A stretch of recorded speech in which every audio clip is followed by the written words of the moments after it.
तो हम लोग कर गए कि ऐसे बिना किसी प्रॉपर गाइडेंस के संन्यास धारण करना तो समाज में उत्पात मचाने जैसा है।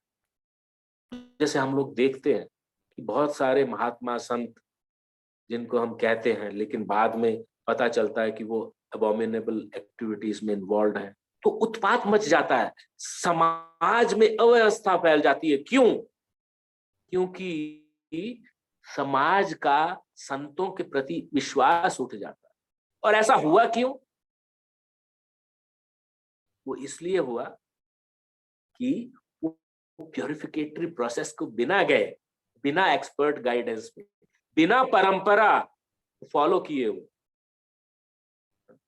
जो भगवत सम्मत परंपराएं हैं उनके उनके अंतर्गत रह करके ज्ञान प्राप्त करके अपने आप को शुद्धिकरण करके तब संन्यास ग्रहण करने से समाज का कल्याण होता। प्रभुपाद जी कहते हैं, I was trained as a brahmachari by my Guru Maharaj. I was trained as a grihastha. I have my wife.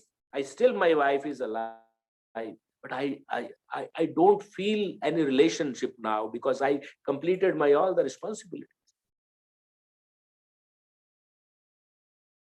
So I'm trained, I'm properly trained. That's why he could, raise this such a big movement across the world. और जहां भी process का भ्रंश होगा वहां पर उत्पात मचने वाला है, चाहे वो इस्कॉन ही क्यों ना। संस्थाओं में भी अगर लोग अगर नियमों का पालन नहीं करते हैं तो वहां पे अव्यवस्था तो फैलने वाली। तो कोई भी संस्था इससे मुक्त नहीं है। क्यों? जहां पे भी प्रोसेस, जो सेटअप प्रोसेस है, उसमें कोई ना कोई आदमी, अब किसी भी संस्था में हर प्रकार के व्यक्ति आ जाते हैं,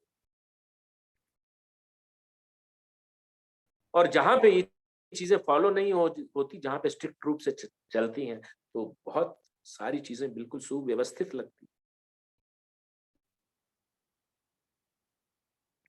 तो प्रभुपाद जी ने ये सिस्टम सेटअप किया, कैसे लोगों को भगवान की सेवा में एंगेज करना है, कैसे गृहस्थ को पूरा दिन का शेड्यूल बना दिया कि आपको ये चीजें करनी है।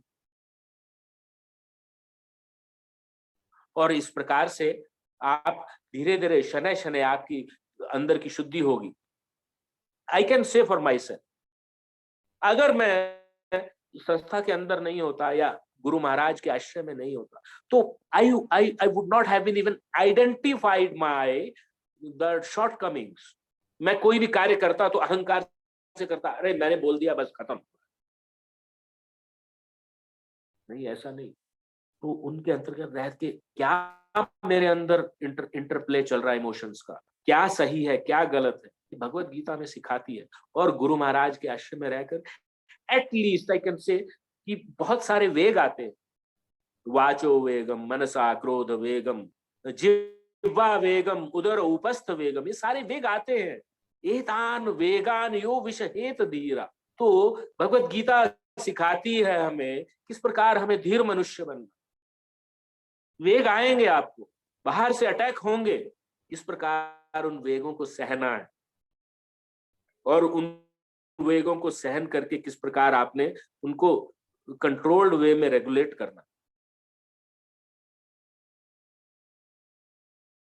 तो सारी चीजें भगवत गीता हमें सिखाती है। और प्रभुपाद जी अंतिम जो लाइन कहते हैं, ये थोड़ी सी बहुत ही रिस्पॉन्सिबली समझने वाली लाइन। दूसरी ओर यदि कोई नियत कर्मों को न करके भी भगवान की दिव्य सेवा करता है तो वह उस मार्ग में जो कुछ उन्नति करता है उसे भगवान स्वीकार कर लेते हैं ना। एक्चुअली यही भगवत गीता का रहस्य भी है कि कोई व्यक्ति में इतनी समझ आ जाए। भगवान कहते हैं सर्वधर्मान परित्यज्य। इस जीवन में रहते हुए हमारे बहुत सारे धर्म हैं, पिता धर्म, पुत्र धर्म, एम्प्लॉय का भी धर्म है अपना एक,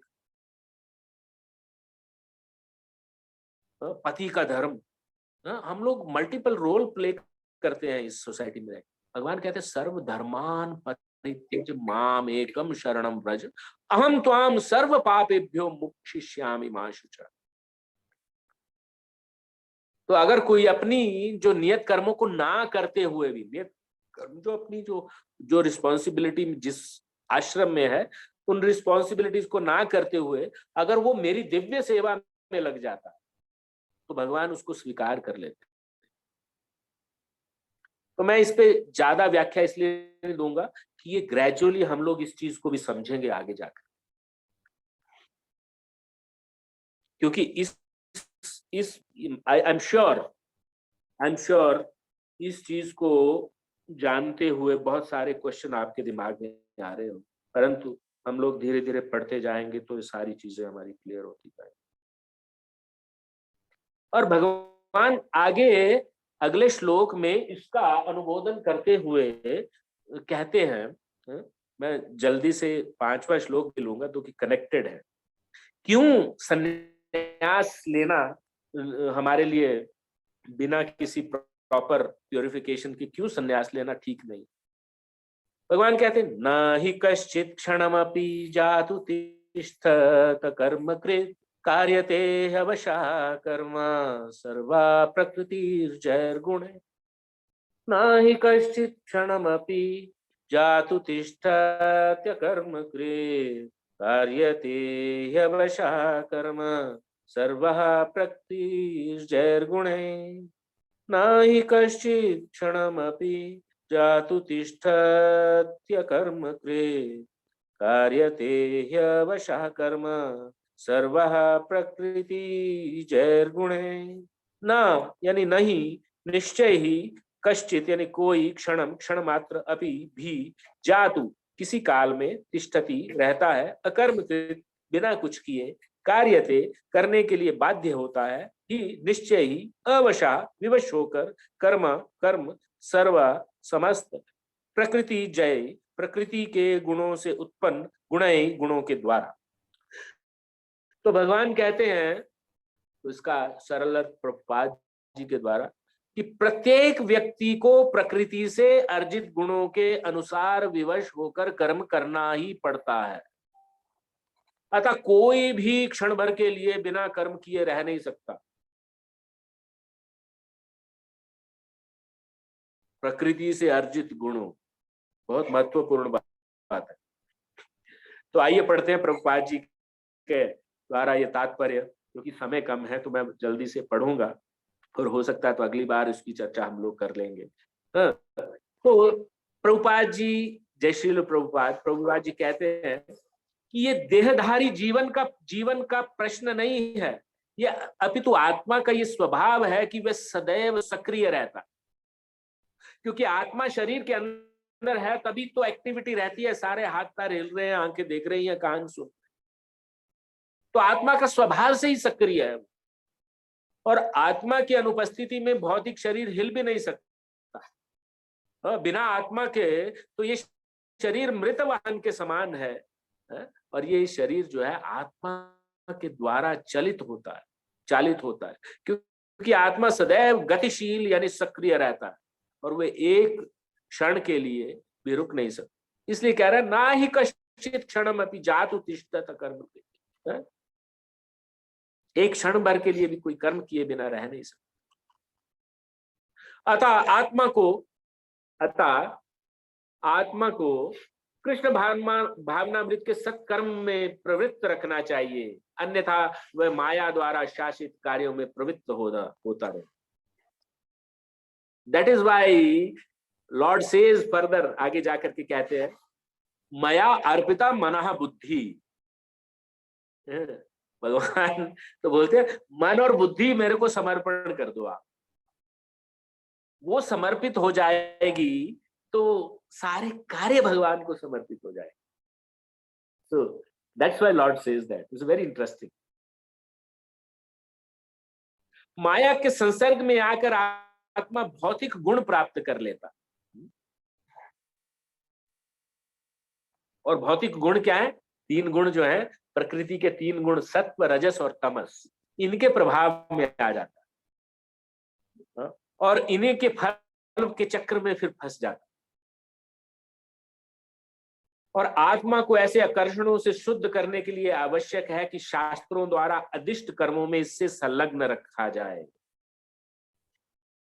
है ना। तो अब उसको तो एक्सटर्नल जो मटेरियल क्वालिटीज अफेक्ट कर गई हैं, भौतिक गुण अफेक्ट कर गए हैं, तो शुद्धिकरण के लिए शास्त्र बताता है कि ये कार्य करो तो आपका शुद्धिकरण होगा।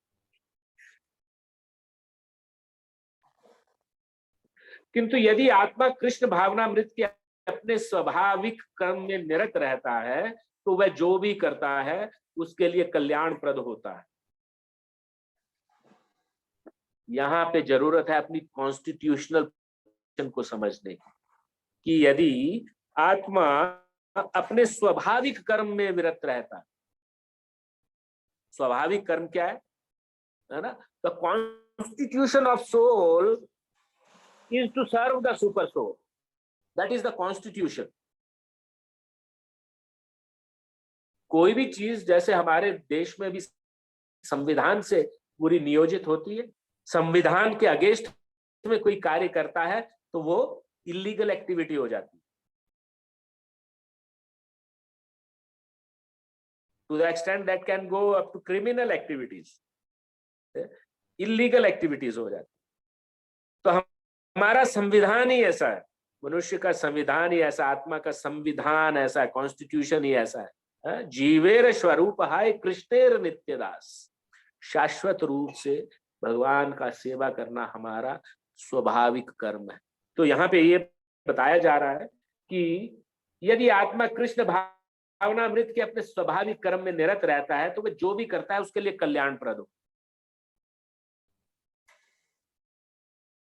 और श्रीमद् भागवत 1:5-17 में इसकी पुष्टि हुई। जो पिछला श्लोक था ना कि जो अपना नियत कर्म ना करके भी भगवान की सेवा करता है तो भगवान उसके सेवा को स्वीकार करते हैं, और वो श्लोक श्रीमद् भागवतम से प्रभुपाद उसकी पुष्टि कर रहे हैं यहाँ पे। त्यक्त्वा स्वधर्मं चरणाम्बुजं हरेर्भजन् पक्वथो पतते पते तत्तो यदि यत्र क्वा वा भद्रमभूदमुष्य किं को वार्थ आप्तो भजतां स्वधर्मतः। यदि कोई कृष्ण भावनामृत अंगीकार कर लेता है तो भले ही वह शास्त्रानुमोदित कर्मों को न करे अथवा ठीक से भक्ति न करे, और चाहे वह पतित भी हो जाए तो उसकी उसमें हानि या बुराई नहीं होगी। कोई व्यक्ति मान लो बोलचाल में ठीक नहीं, बहुत बकवास करता है, उल्टा सुल्टा बोलता है, परंतु उसकी कॉन्शियसनेस में एक चीज बैठ गई है कि उसको भगवान की सेवा करनी है, तो भगवान के नाम का जप वो बराबर से कर लेता है। तो धीरे धीरे ग्रेजुअली क्या हो जाएगा, उसकी वो क्वालिटी सबड्यू होनी शुरू हो जाएगी जो खराब क्वालिटीज है, उसमें कोई हानि नहीं है, उसको हानि उतनी हानि नहीं होगी। किंतु वो शास्त्रानुमोदित सारे कार्य करे और कृष्ण भावना भावित ना हो तो ये सारे कार्य उसके किस लाभ।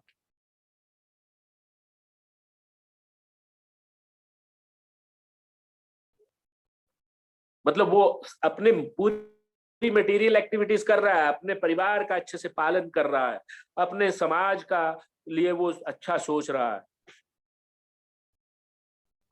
लेकिन वो कृष्ण भावना भावित नहीं, तो वो कार्य किसी लाभ के नहीं।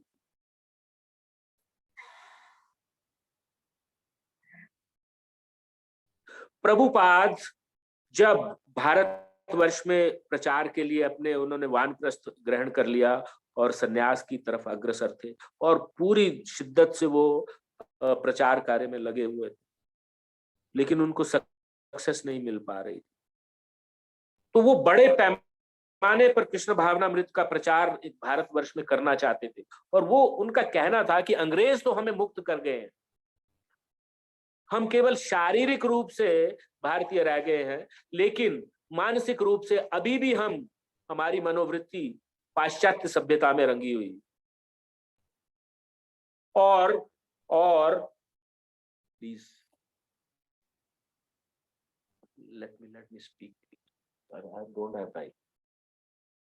तो शारीरिक रूप से भले ही हम भारतीय हों, लेकिन हमारी तो ऐसे हम लोग we called, you know, by bodily we are Indians, but the psychologically we are Westerners.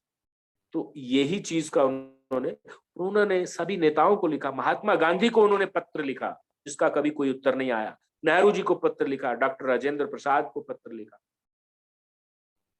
बड़े बड़े लोगों को सबको उन्होंने पत्र लिखा कि आप कृष्ण भावना भावित नहीं होंगे तो ये पुनः पुनः दोबारा से ये हम लोग विपत्तियों में फंसते रहे।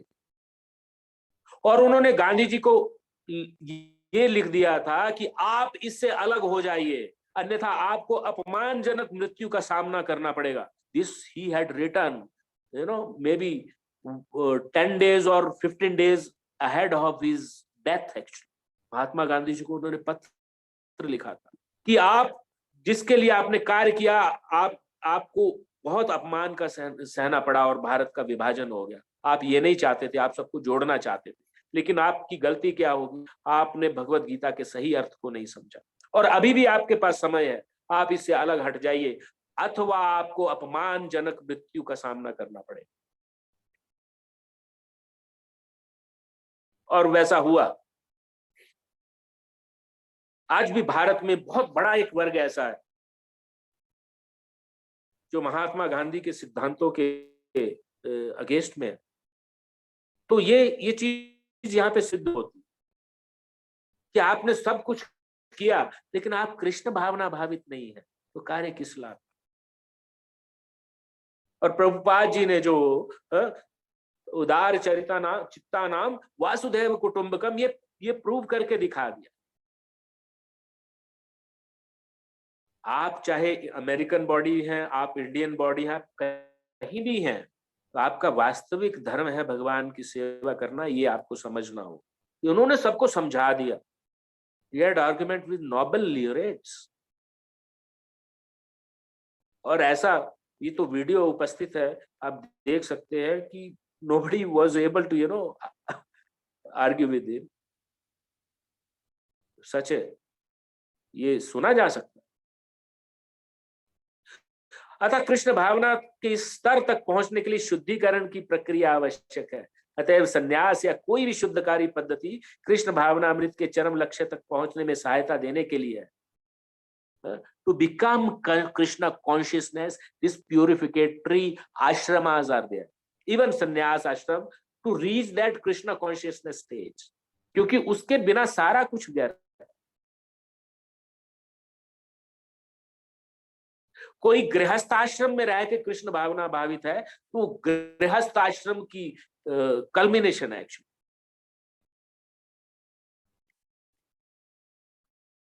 तो इंपॉर्टेंट थिंग इज हमें ये चीजें समझनी होंगी और अपने कार्यों को हमको अलाइन करना होगा। और जैसे कि मैंने लैडर की बात कर रहे थे हम लोग, तो प्रभुपाद जी यहाँ सब चीजों को भक्ति से जोड़ेंगे। हर श्लोक में आपको नजर आएगी ये चीज, क्योंकि लैडर के साथ एक एलिवेटर भी है, और कलयुग में वो एलिवेटर है हरे कृष्ण महामंत्र जप। भगवान के नाम से हम लोग, अगर हम कैसे भी आश्रम में हैं, उपस्थित है, भगवान का नाम लेने से हम, it acts like in elevator. अगर हम प्रिस्क्राइब्ड राउंड्स चैंट करते हैं तो हमारी कॉन्शियसनेस बिल्कुल अलाइन होनी शुरू हो जाती है। तो जो हमारे को स्टेप बाय स्टेप चढ़कर जाना पड़ेगा वो हमें ABCD, association, books, C for chanting and D for diet, 4 चीजें। Association of right kind of people, B for reading, you know, the literature which is right literature, explaining the Krishna consciousness, C for chanting, भगवान के पवित्र नामों का जप कर, और D Krishna को अर्पित प्रसाद को ग्रहण करो। इसी अध्याय में हम लोग पढ़ेंगे ये सारी चीजें। तो इसके साथ ही मैं अपने इस वाणी को आज विराम दूंगा। I've taken my time and I request the respected guests to